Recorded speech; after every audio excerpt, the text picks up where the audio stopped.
वज़ीर-ए-आज़म शहबाज शरीफ कल मिस्र का दौरा करेंगे। तर्जुमान दफ्तर ख़ारजा के मुताबिक वज़ीर-ए-आज़म शर्म शेख अमन इजलास में शिरकत करेंगे। शर्म शेख अमन इजलास में गाज़ा के अमन माहिदे पर दस्तखत होंगे। मज़ीद क्या डिटेल्स हैं, ज़िशान यूसुफ़ज़ई इस्लामाबाद से हमें ज्वाइन करेंगे। ज़िशान, मिस्र में वज़ीर-ए-आज़म पाकिस्तान की मज़ीद क्या मसरूफियात रहेंगी? देखिए वहाब, ये जो दौरा है इंतहाई अहमियत का हामिल है और ये दौरा सदर ट्रंप के इन्विटेशन पर और मिस्री सदर के इन्विटेशन पर वजीर आजम कर रहे हैं। जो अमरीकी सदर है उन्होंने दावत दी है और यहाँ पर एक बड़ी डेवलपमेंट होगी।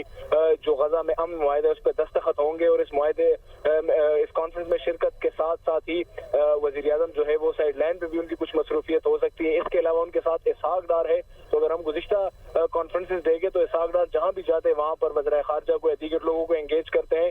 तो जो डिप्लोमेसी का लेवल है पाकिस्तान का इस वक्त ग्लोबल डिप्लोमेसी जो स्टेज है उसमें मिडिल ईस्ट में हमारा ऑलरेडी एक असर रसूख है, लेकिन दीगर जो अरब ममालिक हैं उनके साथ एंगेज होंगे जो पाकिस्तान के डिप्लोमेट हैं। इंतहाई मसरूफ तरीन दौरा होगा ये मिस्र का। ज़िशान, आप हमें इस्लामाबाद से ज्वाइन किया आपने।